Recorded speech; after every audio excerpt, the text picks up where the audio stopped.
Hello and welcome everyone to a new episode of Stenden TV magazine. My name is Typhoon and I'm your host for this episode.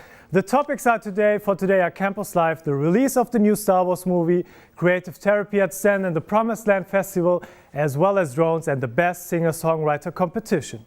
The first item we have for you today is Campus Life. This year, 3 events will be held in the 3AO Campus Café in Leeuwarden. One of these events is Ice Covers, which is organized by third-year students. Ice Covers takes people back to the good old times when they were watching favorite cartoons and taking care of the Tamagotchis or Furbies. So let's take a look at this 90s party. Hi guys, my name is Charlotte and we are here today at 3AO at the event Campus Live. It's an event that's organized by third-year students of MEM. And we are going to interview some guests today. Let's go inside. I will let you down. I will make you hurt.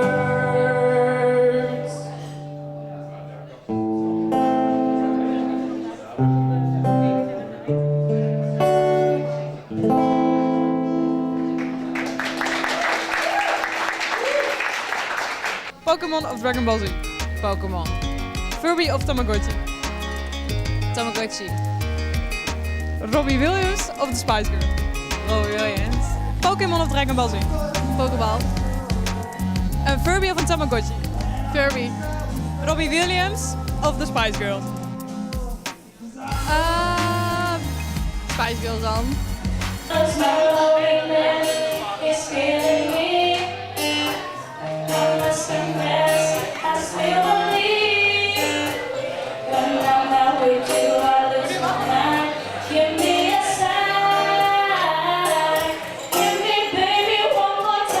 Pokemon of Dragon Ball Z. Pokemon. Robbie Williams of the Spice Girls. Robbie Williams. Een Furby of een Tamagotchi. Furby. What do you think of this event so far? Well, I think it's really fun. Like all the people who are playing, they're really nice with the guitars. I really like that because it's like really special here, really small. So that's really nice to see. Yeah.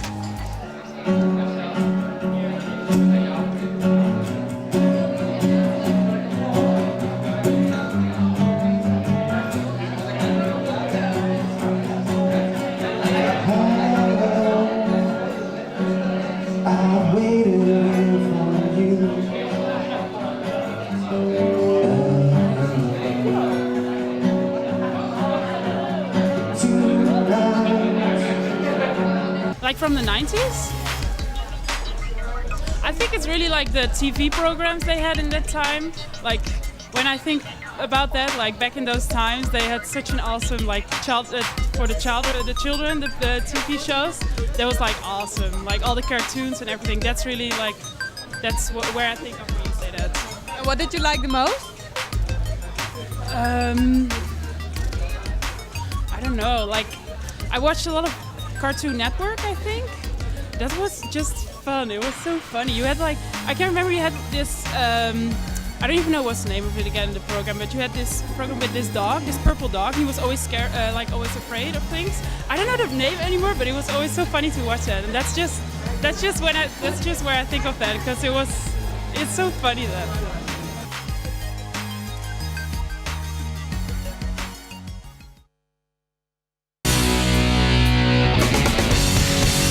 Santi Tara Weiss is a third-year MEM student here at Stenden. She's one of the organizers of Campus Live and is here to tell us all about the organization of this event. Welcome, Santi! Hi. Hello.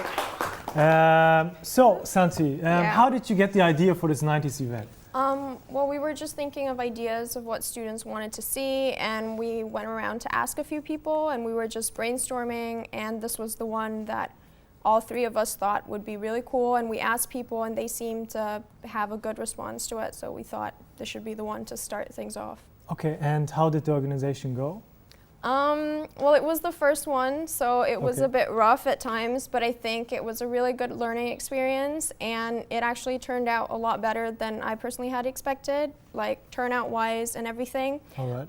We also had like we were meant to have somebody help us with the sound, and Okay. we couldn't actually organize that, and we had to do that ourselves with help from our tutor Jaap. Okay. So thankfully that did work out very well. But all in all, you're satisfied with the end result? Yeah. Or, okay. And what have you learned from this event then? That it's a lot of planning, and Okay. you need to take all of that into consideration, that you probably should plan earlier than you think you should. So. Okay. I heard that you are coming up with another events, which is next week and the week after. Am I right? No, our Oh, next okay. one is tomorrow, actually. Tomorrow already? All yeah. right. Okay.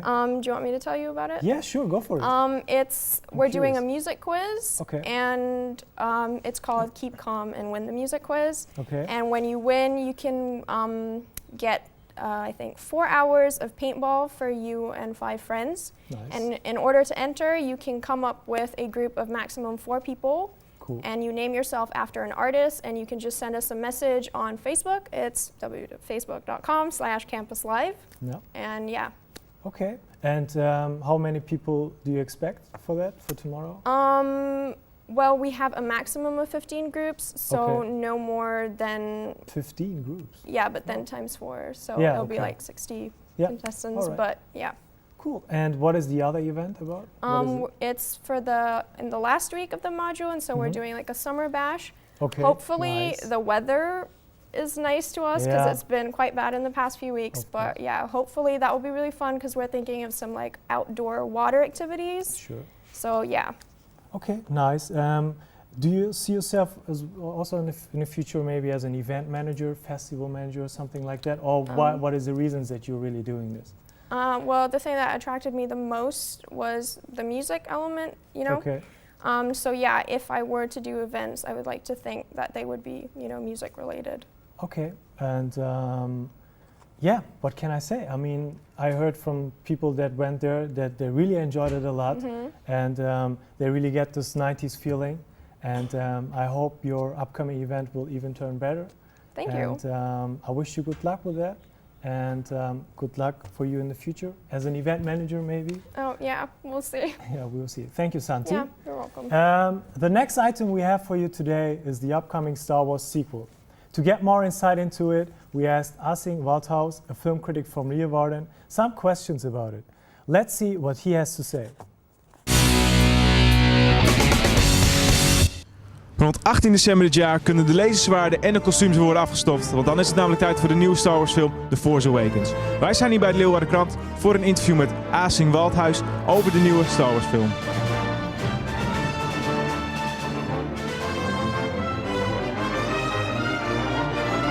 Ik zit hier met Asing Waldhaus van de Leeuwarden Krant. Asing, u werkt hier als filmrecensist. Kunt u daar misschien wat meer over vertellen?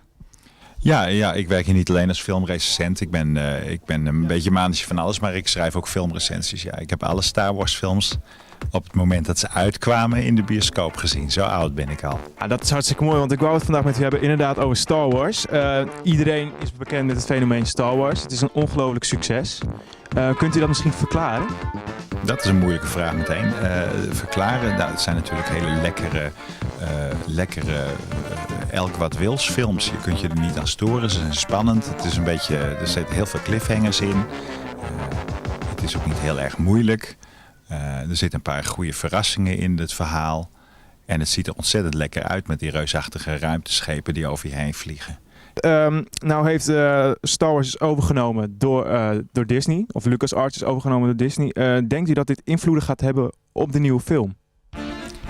Ja, dat weet ik eigenlijk niet, want de films hadden altijd wel wat Disney-achtigs met grappige bijfiguurtjes en zo. Die Lucas altijd wel wat. Die Lucas heeft natuurlijk ook geprobeerd een soort Disney te worden, George Lucas. Alleen dan op een andere manier, niet met tekenfilms. Maar die heeft wel een beetje dezelfde instelling. Het is natuurlijk altijd wel een tikje sentimenteel.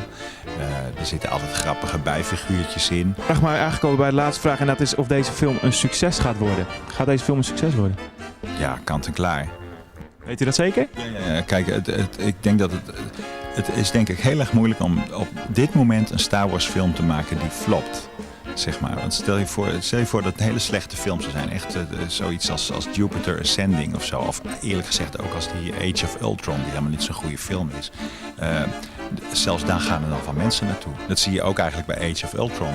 Die fans zijn trouw, die gaan er naartoe, die willen dat zien. Alleen als je een paar van die films maakt en ze zijn allemaal flauw, dan gaat het afkalven.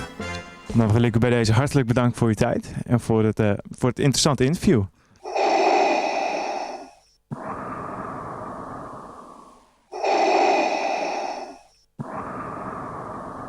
Kun je misschien ook voor ons een Chewbacca geluid nadoen? Wat zou ik eens proberen? Probeer maar.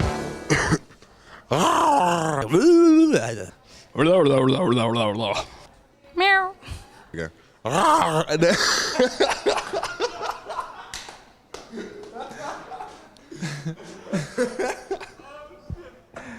Oké. Ik denk niet dat ik het kan.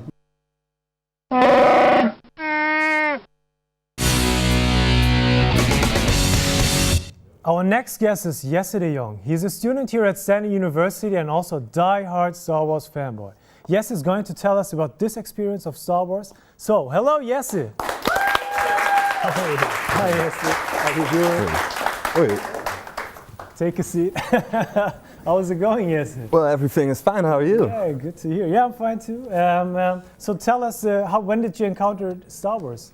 Well, it was first when I was training dragons over at Komodo when I first found out about the movie. A friend of mine showed it and I watched it. I thought it was cool. Okay. But then I watched it again and it was better. Okay. And then I watched it the third time and it was the best movie ever. So. Nice. Yeah. What are the reasons that you loved it so much? Was it the story? Was it the characters, or what was it? Well, it's kind of the combination of all. You have all kinds of characters, so you can fall in love with every kind of character. Okay. And nice. there's also a lot of stories going on, not just the one story, but everyone's had a story. So yeah, it's just cool, and it's overall you can find anything to love about it. So are you also taking part into this cosplay thingies, like dressing up, going to events, and as a character, or is that not your type of a thing? Well, yeah, I do love that, but okay. it's more like, I don't know, it's only like 11 o'clock in the morning, so I can't tell too much about it. You know, it's kind of explicit, all that kind of partying, but yeah, it's cool. Nice. So, who's your favorite character? That interests me. Well, Han Solo, of course. Han Solo. Yeah, okay. of course. I don't know. I mean, you are of course aware of the fact that there is a sequel coming up, the new Star Wars movie. I've heard about it. What are your expectations about that? Well, I think they will round up the first three parts, you know, like the episode 4 till 6. And yeah, after that, I guess the new characters will be introduced and we have to follow them for a while. Okay, yeah. And what do you think about the choice of actors and the director, for example? Do you think it's fine to have J.J. Abrams as the director? Yeah, he's a cool director. He will probably make something out of it, but of course the old characters, I don't know if Mark Hamill still can act or... Okay, you know, you saw the trailer probably, as we all did, and Han Solo is taking part in that. Yeah, at the end with Chewie. Yeah, so you're really looking forward to see your favorite character again? Yeah, that's what I hated about the last 3 movies. Okay. No Han Solo. Yeah. So, yeah. And Star Wars without a Han Solo is... Is no Star Wars at all. No. All right. You know, there are a lot of upcoming generations right now that become Star Wars fans, especially I think that after Disney bought off the Star Wars franchise. Yep. Do you think there is a difference between the younger generation and the older generation? Well, I don't know, because you can tune in from where you want to. You can tune in at episode 1 or episode 4. It's been already made, so we don't have to rely on what comes out at the office. So okay. And what do you think, how will the future of Star Wars will look like? Is there anything like more sequels, it's going on and on and on, or? Yeah, well, you already have those spin-offs like the Clone Wars and stuff like that, and I guess it will be more like that. A lot of spin-offs all the way, like Netflix shit stuff. Just like, you know, they do with the Avengers movies. They have like 5 or 6 spin-offs at Netflix right now. Okay. So probably something like that. Yeah, all right, Jesse, sorry. Good for having you here as a Star Wars fan and sharing all your knowledge and experience about Star Wars and the whole Star Wars world. And thank you. Thank you too. everyone knows a lot about their own study, but today we will explore a very special study. For this, we will dive deep into the world of creative therapy studies here at Stenden. What subjects do they follow? What can you become after the study? So let's find out.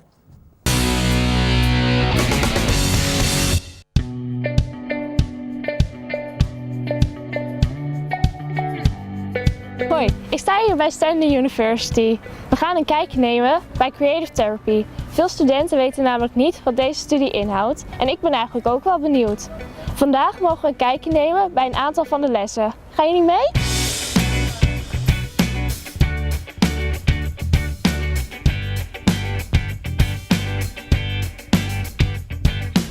Ik zit hier nu met Nienke. Nienke is een tweedejaars Creative Therapy student. We hebben net met haar een workshop bij mogen wonen. Kun je daar iets over vertellen? Ja, de workshop dat was een oefening voor ons. De bedoeling was dat wij met groepjes een workshop aanboden voor een doelgroep naar keuze. En we hebben ervoor gekozen om voor een doelgroep jongvolwassenen een collageworkshop te doen. Waarbij de deelnemers een collage over hun zelfbeeld mochten maken. Dus iets over jezelf vertellen door middel van plaatjes uit tijdschriften. En wat ik begreep, jullie hebben jullie studie onderverdeeld in beeldend en drama, klopt Ja, dat? dat klopt. Jij doet nu beeldend, Ja. wat houdt dat precies in?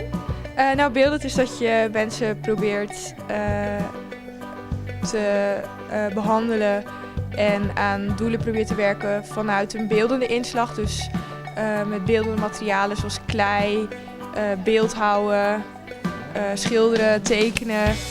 En daarbij gaat het heel erg om de non-verbale communicatie eigenlijk. En het gaat ook om, het opent ook mogelijkheden. Sommige mensen vinden het moeilijk om bijvoorbeeld een probleem om daarover te praten. Maar een beeld kan een veilige manier zijn om het toch te kunnen uiten. En als je de opleiding in 1 woord zou moeten omschrijven, wat zou dat dan zijn of wordt dat heel moeilijk? Ik denk dat het te breed is om in 1 woord te omschrijven. Na de workshops en het interview met Nienke is het mij al een stuk duidelijker geworden waar deze studie precies om gaat. Ik hoop voor jullie ook. In de studio zit nu iemand die meer kan vertellen over het werkveld. Terug naar de studio.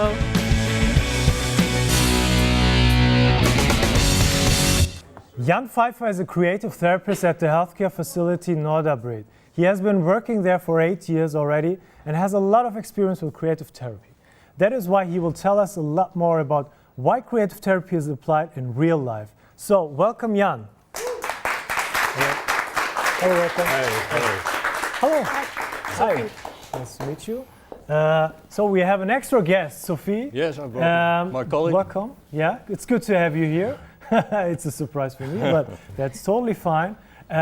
But let's start with you, Jan. I saw that movie before, and I have got my degree here on Stenden University in 2007. You 2007. So it's very right? nice to see that. Ah, okay. Yeah. Do you know if something has changed during that time here at Stenden? No. Well, I have a lot of stagiaires, Okay. and I keep in touch with the Stenden. Ah, okay. So a lot of Stenden students that finish their studies here coming to you to get a job or an internship. Also. Yeah, nice. What kind of clients are you therapy? Well, I have clients with behavioral problems, mental illness, and clients with the syndrome of Korsakoff. And what can they get from creative therapy in specific, but they don't get, for example, from traditional therapy? Well, my clients often can put themselves in the right words, so I use art materials to let them express themselves in another way. Okay. And it's an unknown territory for them, so they express themselves in a very pure way, and that can give them a positive experience. All right, thanks. That's good to know. Sophie, right? Yeah. Yeah. Maybe you can tell us something about you. Are you a student here at Stenden, or? Yes, I am. Ah, okay. I'm in my 3rd year, and I'm on internship, I think it's called. Okay, yeah. At Norderbreed. Norderbreed. Yeah, nice. With Jan. Yes. Okay, cool. And where do you see yourself in the future after you finishing your internship? Do you have any job opportunities there, or? Well, job opportunities, no, I don't think so. But okay. Is it difficult for a student from creative therapy to find a job? Very difficult. Okay. Yeah, maybe you can tell us why. But what are the reasons for that? It's the money. Okay. Yes, it's at the moment it's the money, but it can change in the future. Okay. So is it maybe because the people don't know what creative therapy can bring to them, or what? No, that's not it. Because all the institutions who have creative therapy, they know what it can do. Yeah. But when you have to cut the budget, you must make a choice. Okay. Yes. Can you give us, or the audience, especially the viewers, what you have experienced, or what they can? I mean, what happens when they do? Well, when I use art therapy as a treatment, I focus on the client's problem, and that can be aggression, agitation, fear. Okay.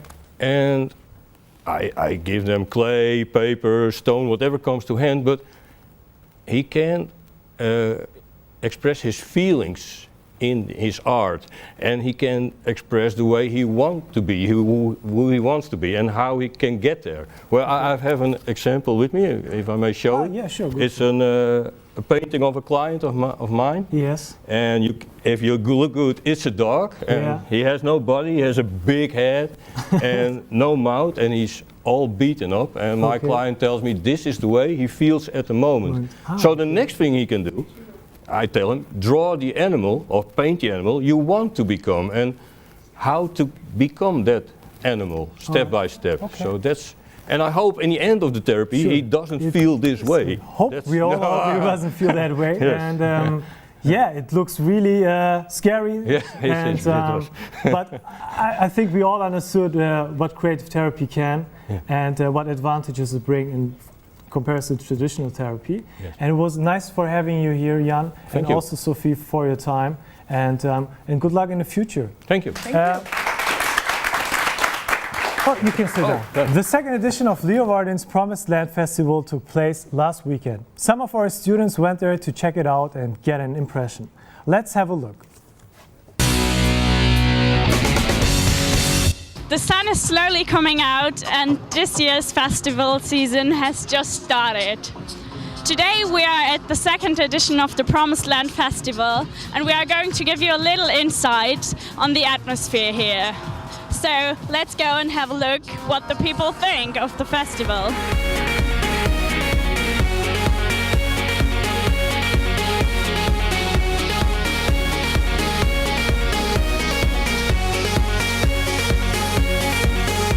So what brings you here today? Well, it's Sunday, so I was out. I was looking for a party. So yeah, here I am. I'm with friends, and I'm on a sort of holiday. So I like to enjoy myself, and for the music and for the weather. So to be a good person and to feel good. Party, festival.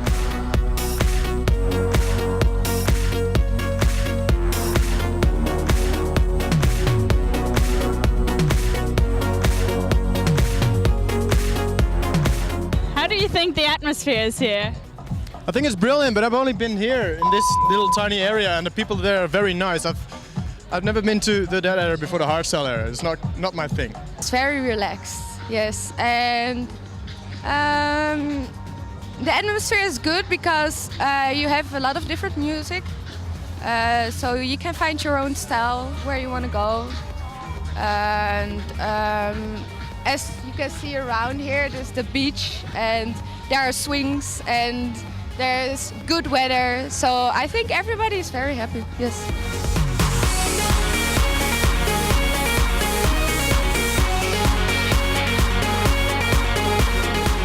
How did you prepare for the festival? Prepare for it. Oh, we went shopping for game stuff and an outfit. Yesterday I was like a cupcake girl. I had this blue hair and a pink dress, so. Yo, we're here on the festival.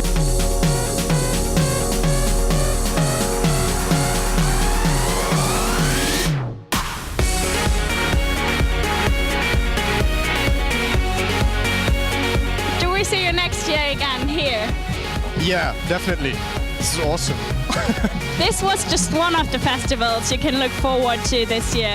We hope we could attune you for the upcoming ones. Now we are going to give you a different view on festivals. Therefore, back to the studio.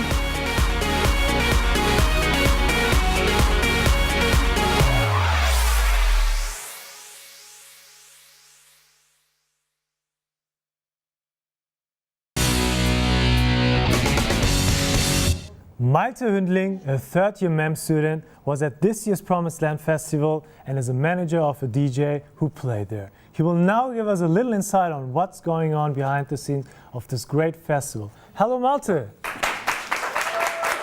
Hey, what's up, Malte? So, how did you like the festival in general? I think it was quite nice. I didn't expect it to be that big and yeah, that much of artwork, and yeah, for Leeuwarden it's a kind of big thing, I think. And you're a friend of Electric Vibes? Yeah, I'm a friend of them and also their manager. Okay. I'm also strive to become like a more professional artist manager in the future. Nice. And they played there at this festival? Yeah, exactly. They are up-and-coming hardstyle producers. Yeah. And they had a set on the hardstyle stage. And quite early still, but yeah. How did this whole thing started with the Electric Vibes? Well, they had a few gigs, I think, back in the days, and they started producing, started to learn producing.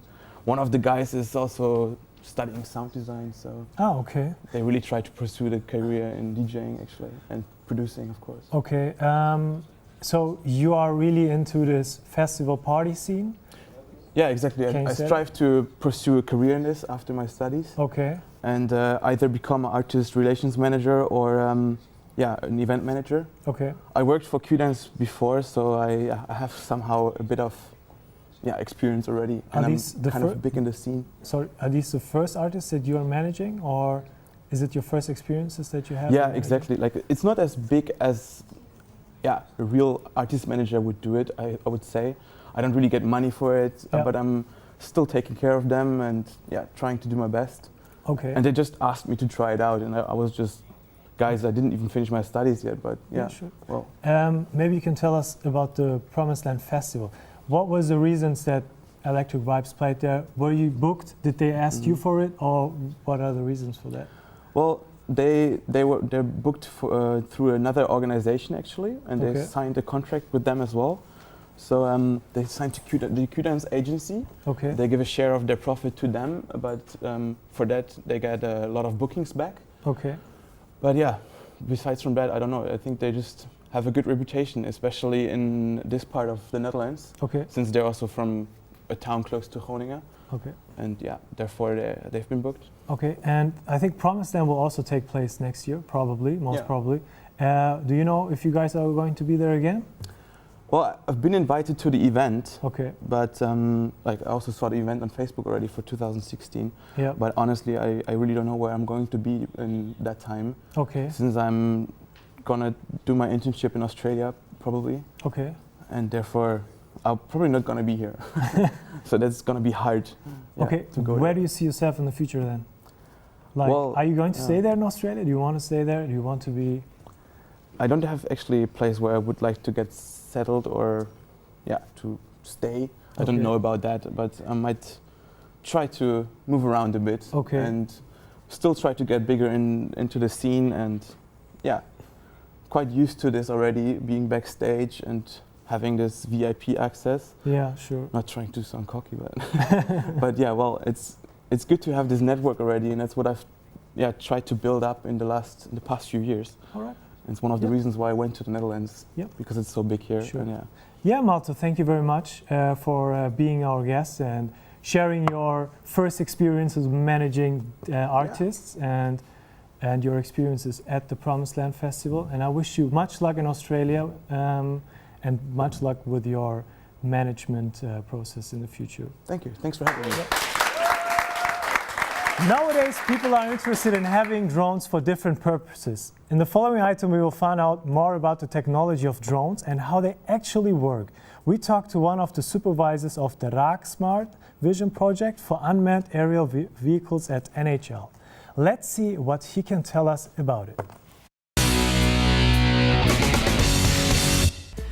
Good morning and welcome to this issue of Stenden TV magazine. In the following item, we're going to tell you something more about drone technology and actually show you how that works. In order to do that, we have asked some professionals over at NHL to give us some more insight into their latest project and show us how drones could actually be used to benefit humanity. So follow me to NHL and let's see how the meeting goes.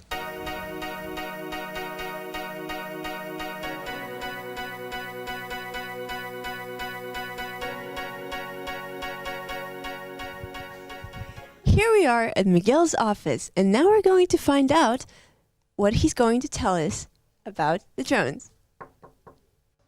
Hello everyone, we are here with the supervisor of the drone project at NHL. Miguel, could you tell us more about the project and what you're currently working on? Hello, yes, we are working on the RAC project, Smart Vision for UAVs, a UAV or an unmanned aerial vehicle. It's also known as a drone, and has many applications. We are working on 4. We are trying to inspect windmill blades.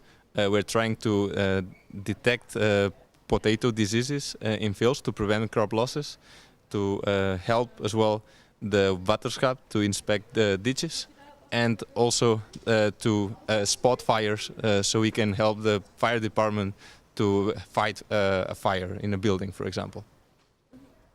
That's really good. What are the different types of drones? Could you do that with every drone, or do you need a special one too?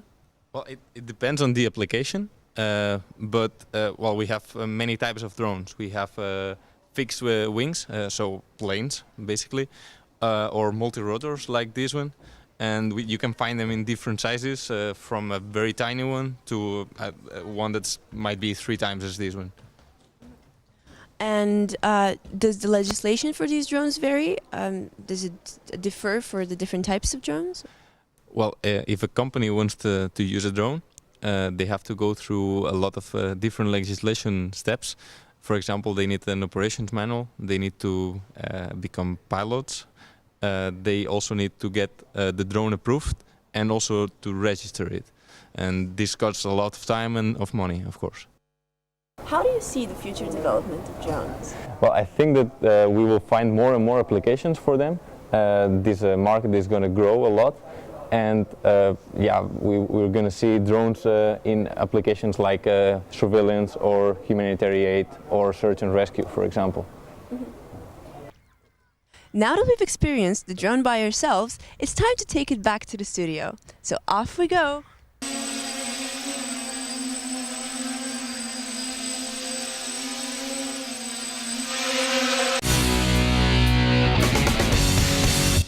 Jord Hamzen is our next guest for today. He is a professional manager of new media, and he will tell us more about the drones that Stenden has. And for what purpose they are used for. Welcome, Jord. Nice. Yeah, thanks for this experiment here, flying the drone into the studio. You're welcome. Is it difficult to fly these things, or? No, the small one is quite easy. I think everybody can fly it within 5 minutes. Okay. Indoors. Okay. What is the difference between this big one and the small one for those who have no idea about drones? The price, quality, range. The big one is relatively easy to fly. Okay. But as the price is a little bit higher than the smaller one, everybody suggests start with the small one. Okay. And when you know how that one works, then go for the big one. Is that a professional drone for professionals, and this is more semi-professional? Yeah, what's professional? I don't know. Is there a word for that in this area or not? It is intended for the consumer market. Okay. And how high does these things fly, the drones? The smaller one is for indoor, but you can also fly it outdoor. I think the range is around 50 meters, kind of around. Okay. And the bigger one has a range of a height, I think 120 meters. Okay. And a range of 1.7 kilometers. And do you need to have a permission to fly these things? When you're flying it as personal, as a hobby, then a lot more is allowed. The smaller one you can fly indoors, etc. Okay. The bigger one is allowed to fly outside, but you're restricted to some regulations. So these drones belong to Stenden, and am I right? And what do Stenden use these things, the drones, for? Is there a specific innovation? What can we do with them? Yeah. In NHL, they're more busy with building it and using technical applications for it. And for media, what are we going to do with drones? Yeah, what new are drones, we going to the do? That's Lily, a good question. Everybody seen it probably on Facebook. You throw it in the air and it follows you. Yeah. Kind of your selfie drone. Yeah. Journalism, what are they going to do with this? In Nepal, there are journalists that have a drone with them and they use it for coverage of earthquake areas, etc. Yeah, sure. So in journalism sense, you have like your own cameraman with you. Okay. So I think you also experimented with it yourself a lot. And I mean, what kind of experiences do you have with them for media things that you experience on your own? Like, for example, I did this for making a short movie, or was there any other, a music video, or I don't know?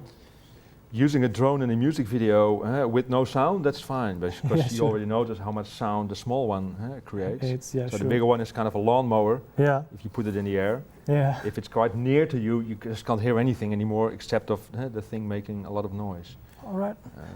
But if you put it on 60 meters high, then you can't, it's like Big Brother is watching you. Sure. So you say experiment with the small ones and then go for the bigger ones. Yeah. All right. Thank you very much, Jord, for being our guest and sharing your knowledge about drones and what they can be used for in the media industry. Thanks. Okay. On the 18th May of 2015, Anna Rune became the winner of the popular television show The Beste Singer-Songwriter van Nederland.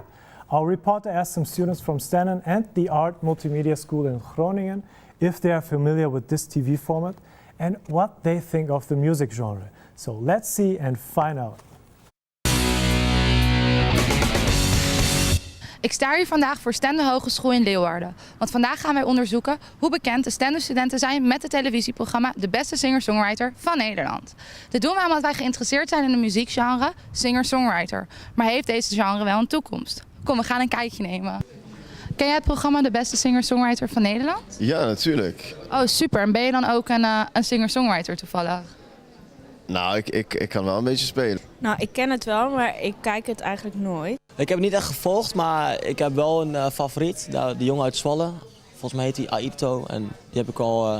Ik heb een paar nummers van hem gehoord op Facebook en dat vond ik wel mooi.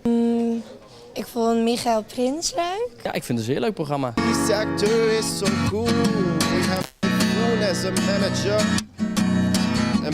Maaike Oudboter. Die luister ik nog wel. Volgens mij heb ik daar een singer-songwriter gevonden. Ik heb het wel eens gezien, ja.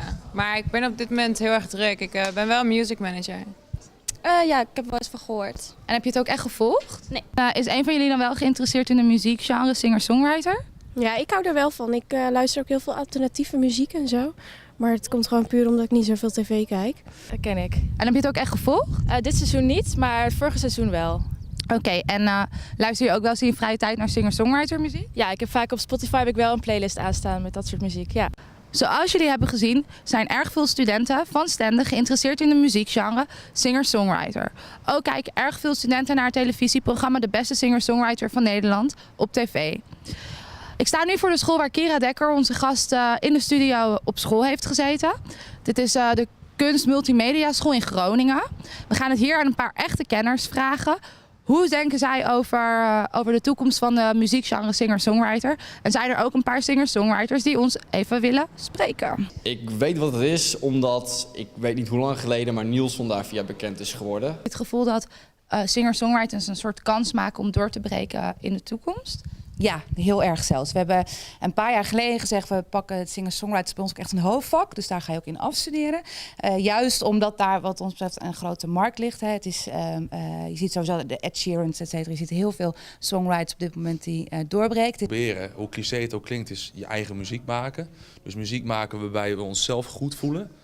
En dat zou het succes moeten geven als je gewoon er heel veel aan werkt. Ik ben nooit zo'n voorstander van dat soort programma's waarin mensen in één keer van nul naamsbekendheid, vaak nog weinig ervaring, in één keer voor het grote publiek worden gegooid. Waarbij er altijd 1 of 2, natuurlijk hebben we Douwe Bob en zo, maar waarbij er dan maar 1 of 2 echt doorbreken. Maar ondertussen zijn er ook duizenden die wel een soort van, in mijn ogen, een soort hype wordt gecreëerd voor ze, of denken ze dat er voor ze gecreëerd gaat worden, en dat is dan niet zo.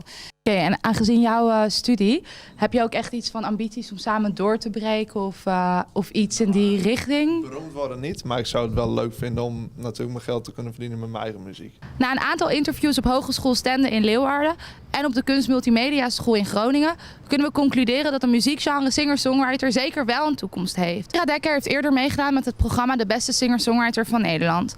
Zij gaat vanuit de studio wat vertellen over haar ervaringen voor het meedoen aan het programma en erna. Terug naar de studio.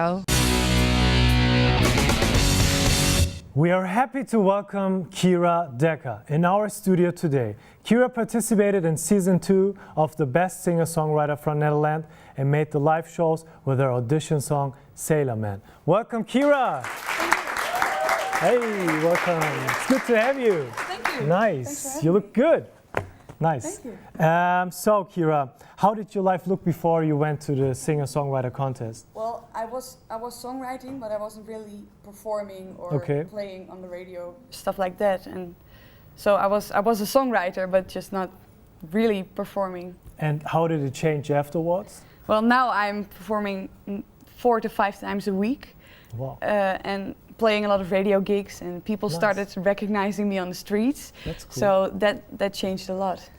Are you earning your money now from singing and songwriting? Yeah, you can say so, yeah. Yeah, nice. So it helped you to become popular, to take part in the show. Yeah. And if you look back to it, do you think it's a good thing to do, to go to the show, to be a part of it, or are you critical about the show itself? Well, I'm not critical about the show itself, because they really help build your career even now. Okay. When I'm not even on the show anymore, but they still call and ask me how I'm doing. But the audience, or like the public in the Netherlands, they can be really, really mean to you when you participate. So you have to think twice before you participate. And you have in the to show. be probably very self-confident to get on that stage and take these critics. Yeah.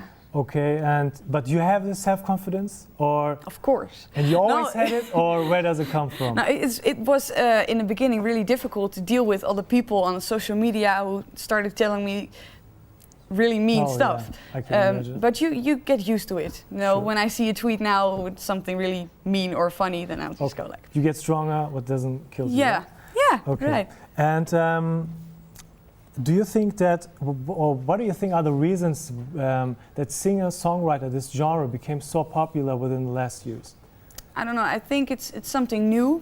Yeah. People didn't knew like a boy with his guitar alone on stage, or a girl. So, and I think it really became something that everybody wants to be. Everybody wants to be a singer, and everybody wants to play the guitar or the piano. Especially the girls wants the guy to play guitar. Yeah, you know, so at a fireplace and having a little chit chat. Yeah, sure. And how is it as a girl? Do you think there is a difference between being a girl, singer-songwriter girl, and for a guy it's easier, or what do you? I think if you're a guy and you look good and you start singing, then all the girls are like, oh, he's singing. And for guys don't do that with girls. Okay. I don't get 1,000 men. So there is no guy that's coming up to you and saying, oh my God, he's singing. There are a few, but with girls do it more easily. Yeah, they fall in love easily. Yeah, yeah. All right. Kira, my colleagues told me that you prepared a song for us. Yeah. Which song is it? It's my new single, First Hello. First what? Hello. Hello. First Hello. Yeah. Yeah, nice. And we get the chance to listen to your new song. Yeah. And you will perform it here live in the studio. So yeah, guys, come in with the equipment, with the guitar. Yeah, Stenden TV Magazine proudly presents Kira Dekker with, again, what was it? Say hello? What? No, First Hello. First Hello, sorry. Yeah. Oh my. Even kijken. Oh, I have to talk in English. I'm sorry. Nice. So. I'm really looking forward for this. So go for it. The stage is yours.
Thank you very much, Kira.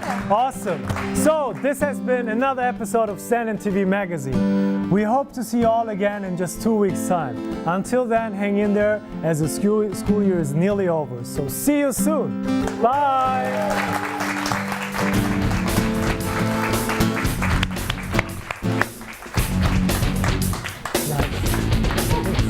You were